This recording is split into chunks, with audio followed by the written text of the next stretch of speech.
புதுச்சேரியின் பிஜேபி தலைவர் திரு சாமிநாதன்ஜி அவர்களை சிறப்பு உரை ஆற்றுமாறு அன்புடன் கேட்டுக்கொள்கிறேன்.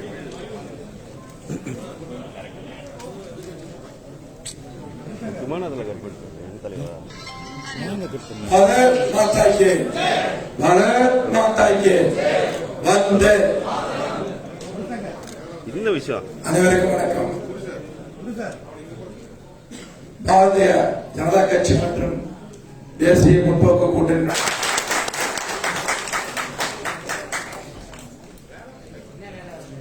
இவ்விழாவின் சிறப்பு விருந்தினர் மாண்புமிகு நிதியமைச்சர் திருமதி நிர்மலா சீதாராமன்ஜி அவர்களை சிறப்புரை ஆற்றுமாறு கேட்டுக்கொள்கிறோம்.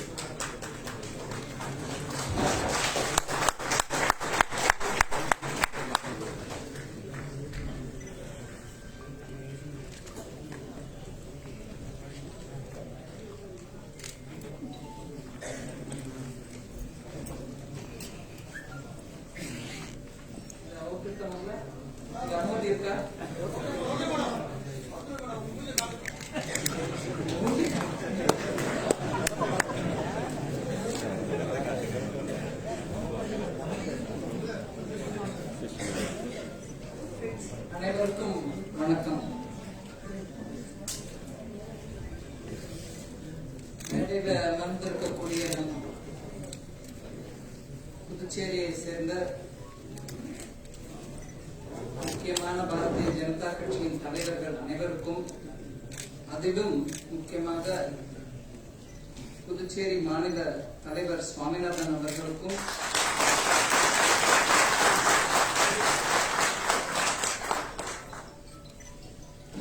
மக்களின் கோரிக்கையை கேட்டு அதனிலிருந்து தயாரித்த இந்த மேனிபெஸ்டோ என்று அழைக்கப்படும் வாக்குறுதியை தயார் செய்த நமசிவாயம் அவர்களுக்கு,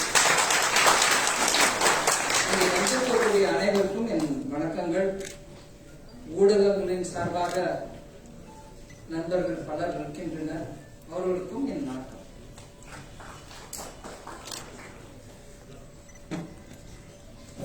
தலைவர் அவர்களுடைய உரை நிகழ்த்தும் போது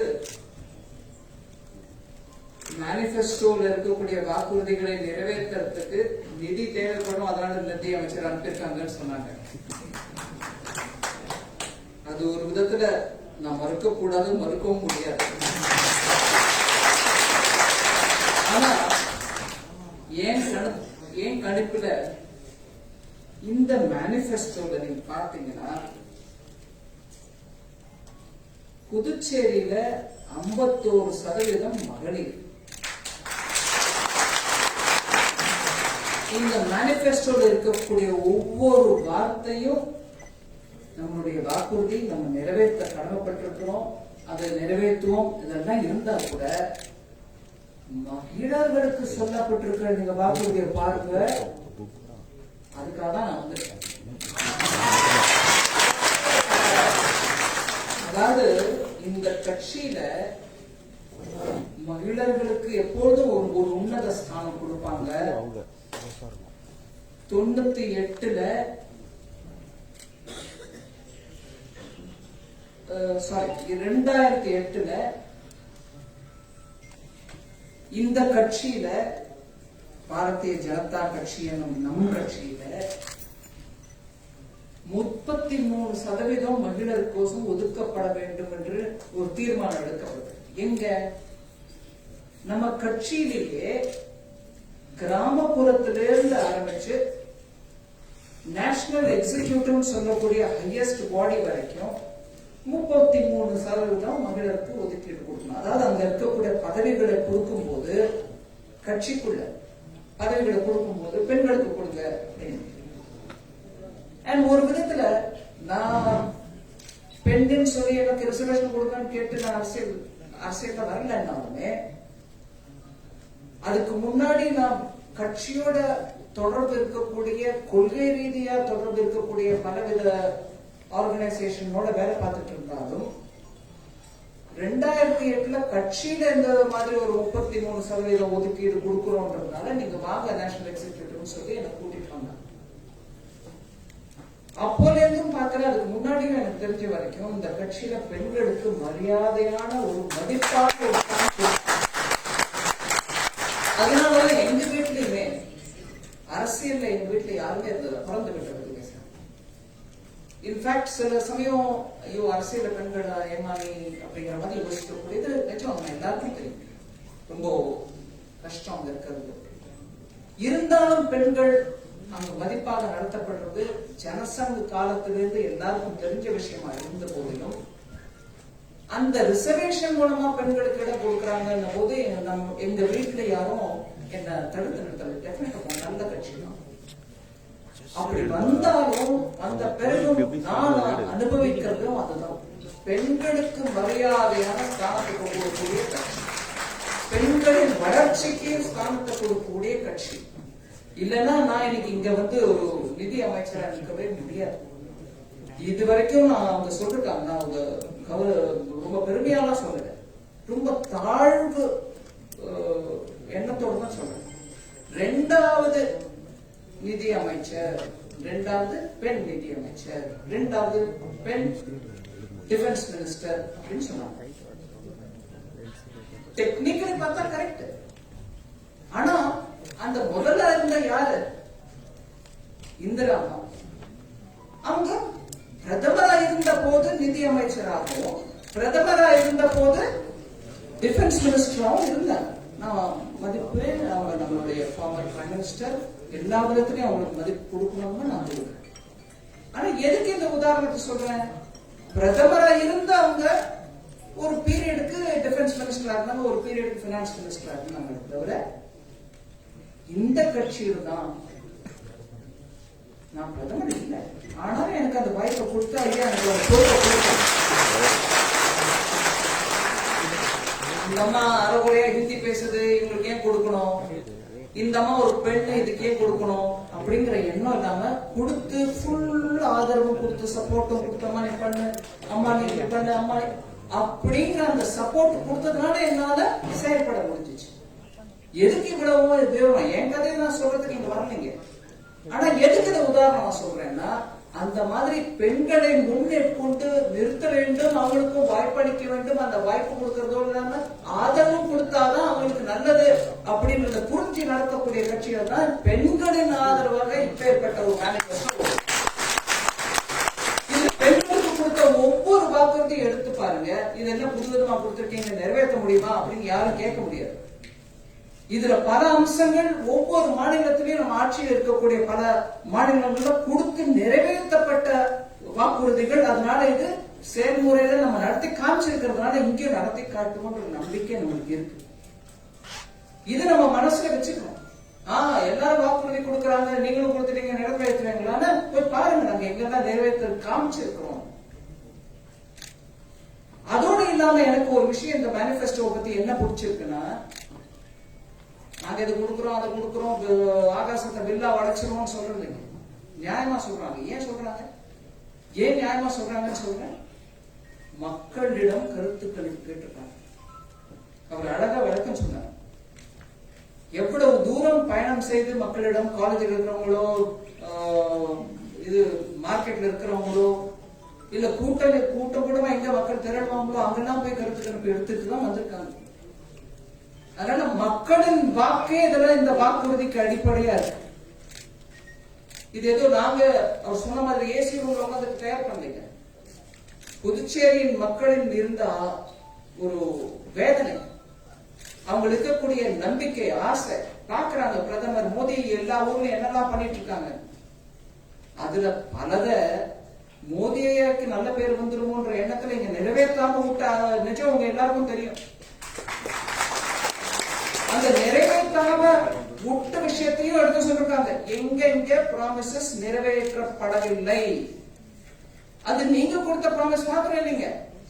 டெல்லியில இருந்து பிரதமர் ஐயா கொடுத்த வாக்குறுதி எல்லா மாநிலங்களிலும் இருக்கக்கூடிய மக்களுக்கு போய் சேர வேண்டிய திட்டங்கள் அதுல பலதை நாங்க எடுத்துக்கிட்டு இங்க நிறைவேற்றினா நல்ல பேரு மோதியை போயிடுமேன்னு பண்ணாம விட்டா அது நீங்க மக்களுக்கோசரம் உழைக்கிறீங்களா இல்ல உங்க பெருமையை கோசரம் உழைக்கிறீங்களா?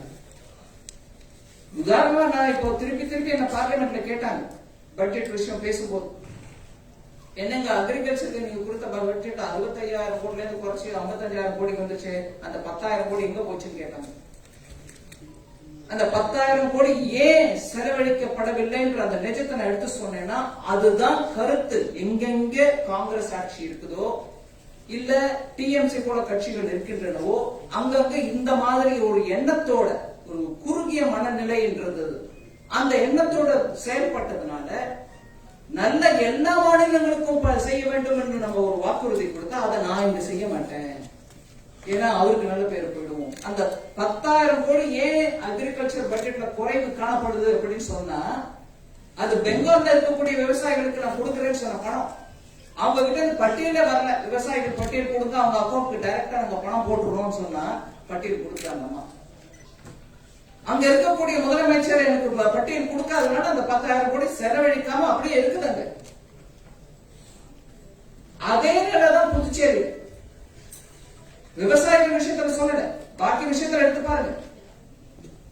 ரேஷன் கடையை மூடக்கூடிய மனசு தத்துவம் இருக்குதுன்னா ரேஷன் கடையில போய் ரேஷன் அரிசி வாங்கக்கூடிய ஏழைகளுக்கு இருக்கக்கூடிய கடையை நீ மூடுறேன்னா என்ன மாதிரி ஆட்சி? அதை எடுத்து சொல்லிருக்காங்க. நிறைவேற்றப்படாத விஷயங்களை எடுத்து சொல்லிருக்காங்க. பிரதமர் ஐயா மீனவர்களுக்கு வீடு, ஏழைகளுக்கு வீடு, பிரதான் மந்திரி ஆவாஸ் யோஜனா அதை நிறைவேற்ற. இப்போ அவங்க ஆட்சி கலைஞ்ச பிறகு பட்ஜெட் நம்ம இங்க ராஷ்டிரபதி சாசனம் வந்துருச்சுன்றதுனால பட்ஜெட் நான் புதுச்சேரிக்கு சேர்த்து கொடுத்த போது அந்த பட்ஜெட்டை பார்த்தா ஈஸ்ட் கோஸ்ட் ரோடுக்கு கூட பணம் கேட்டு வாங்காம அந்த சப்ளிமெண்டரி டிமாண்ட் ஃபார் கிராண்ட்ஸ்ல தான் கொடுக்கப்படும். இப்படியாக புதுச்சேரியே நான் திருப்பி ஏன் கதையை சொல்றேன்னு தப்பா நினைச்சுக்காதீங்க. எனக்கு அனுபவம் இங்க இருக்கு. நான் விழுப்புரத்துல ஸ்கூல் படிச்சேன். விழுப்புரம் எங்க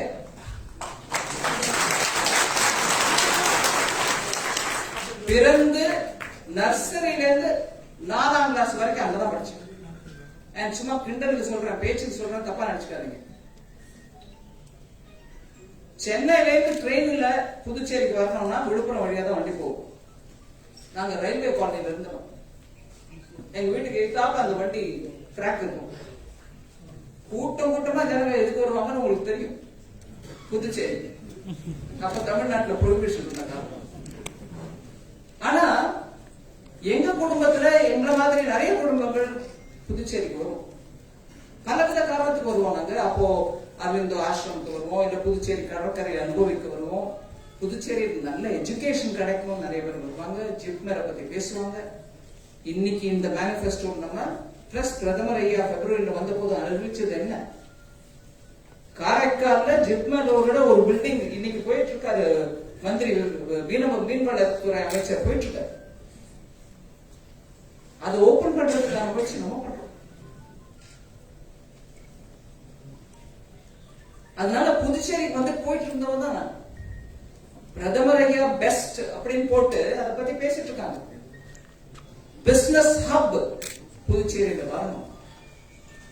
எஜுகேஷன் ஹப் ஆல்ரெடி கொஞ்சம் இருக்கு, இங்க இன்னும் நல்லா வளரணும். ஸ்பிரிச்சுவல் ஹப், அது என்ன ஸ்பிரிச்சுவல் ஹப்? புதுச்சேரியிலே பல மகான்கள் வாழ்ந்தது.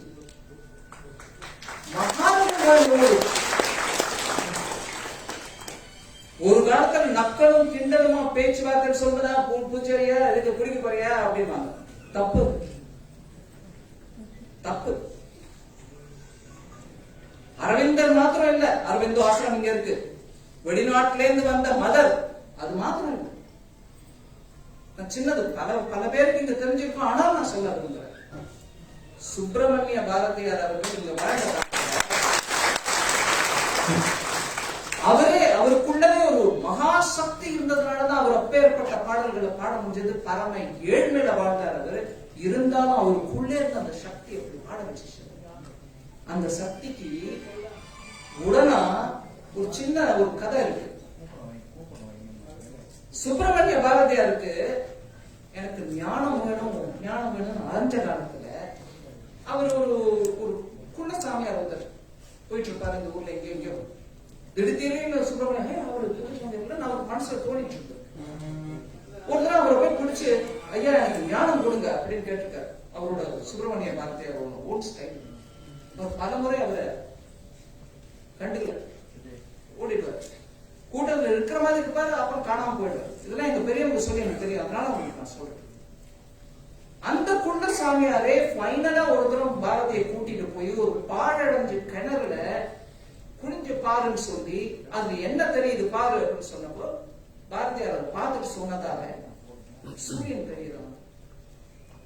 அதுதான் உனக்கு பழக்கம், அதுதான் உனக்கு நான் குருவா கொடுக்குறேன், ஞானம் கொடுத்துட்டேன் அப்படின்ட்டு அவர் போயிட்டாரு. அது நடந்தது புதுச்சேரி. மகான்கள் வாழ்ந்த பூமி.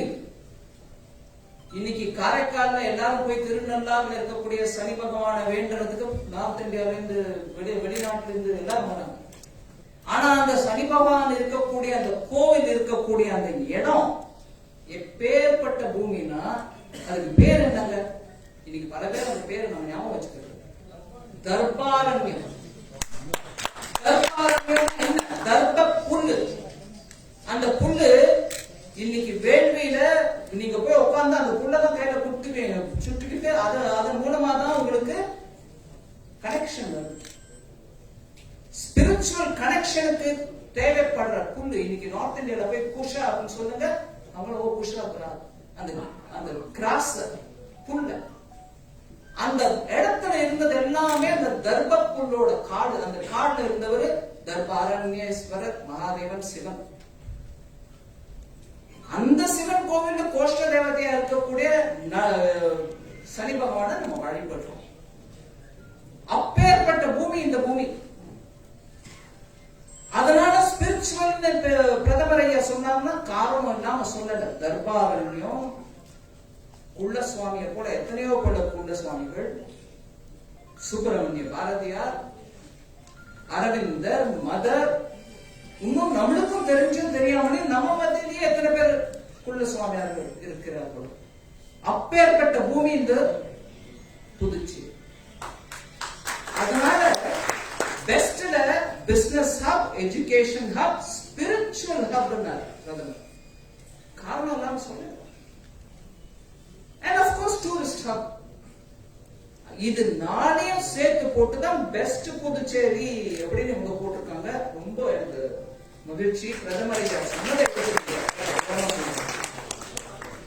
அதுக்கு தேவையானது எல்லாம் பண்றதுக்கானதுதான் இந்த வாக்குறுதி.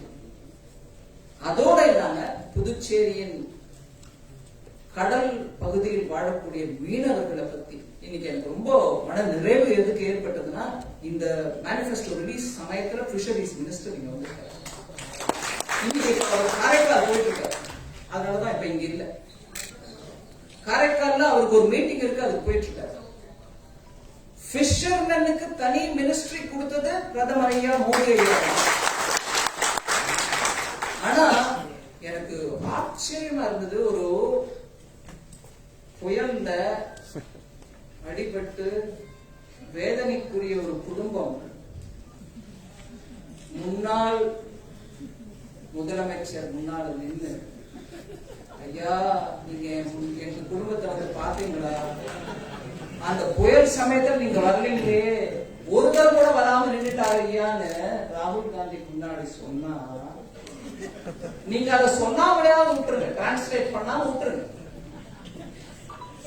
டிரான்ஸ்லேட் பண்ணாம அதுக்கு நேர்மறையான ஐடியாவை போடுறாரு. நான் நல்லா அவங்கள கவனிச்சுக்கிட்டேன். குறையும் போது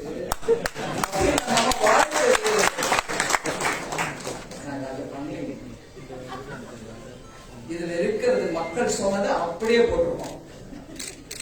மக்கள் அவங்க குறைய சொன்னதை அப்படியே போட்டிருக்கோம். அதனால மக்கள் குறைய எடுத்து சொல்றது ஒண்ணு, அது திருச்சி சொல்ற டைப் இல்லைங்க. அந்த மீனவர்கள் கோசம் மத்ஸ்ய சம்பதா யோஜனா அப்படின்னு பட்ஜெட் மூலமா அனௌன்ஸ்மெண்ட் ஆச்சு. 2 முறை ஆச்சு. அதுல மீனவ குடும்பங்களே விவசாயிகள் குடும்பத்துக்கு கிடைக்கக்கூடிய எல்லா விதமான அதே திட்டங்களும் அவங்களுக்கும் கிடைக்கணும். FPO, அதாவது ஃபார்மர் ப்ரொடியூசர் ஆர்கனைசேஷன். நார்மலா கோஆபரேட்டிவ்ஸ் மூலம் இருப்பாங்க, அவங்களுக்கு ஆதாயம் இருக்கிறதுல அவங்களுக்கு ஏதோ கிடைக்கிறது.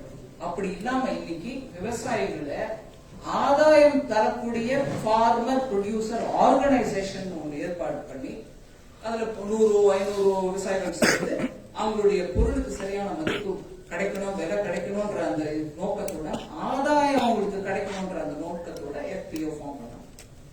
அதன் மூலமா பல தூர பிராந்தத்தில் இருக்கக்கூடிய விவசாயிகளுக்கு நலன் கிடைச்சிருக்கு. அவங்க நல்ல விலையில அவங்க பொருளை விற்க முடியுது. அந்த எக்ஸ்பெரிமெண்ட் நல்ல விதமா நடக்குதுன்றது தெரிஞ்சு இன்னைக்கு அந்த FPO ஃபார்மர் மாத்திரம் இல்ல, ஃபிஷர்மேன் ப்ரொடியூசர் ஆர்கனைசேஷன் கூட அமைக்கணும் சொல்லி பிரதமர் உத்தரவிட்டார். அதனால கடலோரத்தில் இருக்கக்கூடிய மீனவ சமுதாயத்துல FPO ஃபார்ம் பண்ணுவோம். நம்ம டெஃபினட்டா ஃபார்ம் பண்ணுவோம். அதன் மூலமா அவங்களுக்கு கடல்ல போக முடியாம இருக்கக்கூடிய அந்த லீன் மந்த்ஸ்க்கு கிடைக்க வேண்டிய அமௌண்ட்ஸ் நம்ம அவங்களுக்கு கொடுப்போம். ஏன்னா கடற்குள்ள போய் மீனை பிடிச்சிட்டு வரலன்னா அவங்களுக்கு வருமானம், அந்த சமயத்துல வருமானம் இருக்காதுன்றதுனால அவங்களுக்கு வருமானம் கொடுக்க வேண்டியது தான். அதே மாதிரி மீன் பொருள் வந்த பிறகு அது ஒரு பெரிய மார்க்கெட்டா, ஹோலிஸ்டிக் மார்க்கெட்டா, ஒரு பெரிய மார்க்கெட் அமைக்கிறதுக்கு. அதை தவிர இங்க நல்ல ஒரு ஹார்பர் ஆக்சுவலி இருந்துச்சு. அந்த ஹார்பரை கண்டுக்காம 2009 இருந்து நெக்லெக்ட் பண்ணிட்டாங்க. ஹார்பர் நல்லபடியா இருக்கணும், நல்ல பெரிய பெரிய கப்பல்லாம் வரணும்னா அதுக்கு டிராஃப்ட், அதாவது ஆழம் குறையாம இருக்கணும். அடியில மண்ணு சேர்ந்துகிட்டே இருந்துச்சுன்னா ஆழம் குறைஞ்சிடும், கப்பல்கள் வர முடியாது. 2009 இருந்து அந்த மாதிரி ட்ரெட்ஜிங் வேலை பண்ணல. அந்த ஹார்பரை நல்ல நிலப்பாட்டுல வைக்காதனால அப்படியே பாழடைஞ்சு கிடக்கு. அந்த ஹார்பரை திருப்பி கட்டுறதுக்கான முயற்சி வாக்குறுதியா கொடுத்திருக்காரு மத்திய அரசு. அதை இன்னைக்கு டெஃபினட்டா காரைக்கால்ல தன்னுடைய பப்ளிக் மீட்டிங்ல கிரிராஜ் சிங் அவர்கள் சொல்லுவாங்க. அந்த ஹார்பரை சரி கட்டி கொடுக்கிறோம். அதை தவிர மீனவர்களுக்கு வேணுங்கிற ஜெட்டிஸ் கட்டி கொடுக்கிறோம். அவர் கடல்ல பிடிச்ச மீனை எடுத்துட்டு வந்து உள்நாட்டுக்குள்ள வரதுக்கான வழி, எங்கேயோ போய் இங்க சமுதிரத்தில் நிக்க முடியல, இந்த கடலோரத்தில் நிக்க முடியல, எங்கேயோ தூரத்துல போய் இறக்கி அதுக்கப்புறம் திருப்பி அதை நகரத்துக்கு எடுத்துட்டு வரதுனால நல்ல ஜெட்டி கட்டி கொடுத்துருந்தா அவங்க இருந்து எடுத்துக்கணும். அதுக்கும் வாக்குறுதி மத்திய அரசு மூலமா ஆல்ரெடி கொடுக்கப்படும். அதே மாதிரி இந்த அரசு அமைச்சா, எனக்கு இன்னைக்கு காலையில் கிரிராஜ் சொல்லி இங்க மத்திய அரசு, இங்க பிஜேபி அரசு அமையட்டும், மீனவர்களுக்கு நான் நல்ல விதமா விவசாயிகளுக்கு நம்ம கொடுக்கிறோம் ஆனுவலி, அதே மாதிரி இங்க மீனவர்களுக்கு நான் கொடுக்க. அதனால இன்னும் நிறைய விஷயம் எடுத்து சொல்லலாம் இதுல இருந்து. ஆனா புதுச்சேரியின் மேல பிரதமர் ஐயாக்கு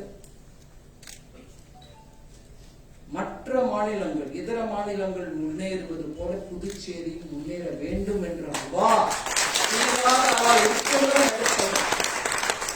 அதனாலதான் எனக்கு நேற்றுக்கு சாயங்காலம் வரைக்கும் பார்லிமெண்ட்ல இருந்து லாஸ்ட் மினிட் வரைக்கும் என்னோட பில் பாஸ் பண்ணணும் அப்படின்னு இருந்தா கூட அம்மா இப்போ புதுச்சேரிக்கு மேனிஃபெஸ்டோ ரிலீஸ் பண்றாங்க. அதனால உங்கள் மூலமா, ஊடகங்கள் மூலமா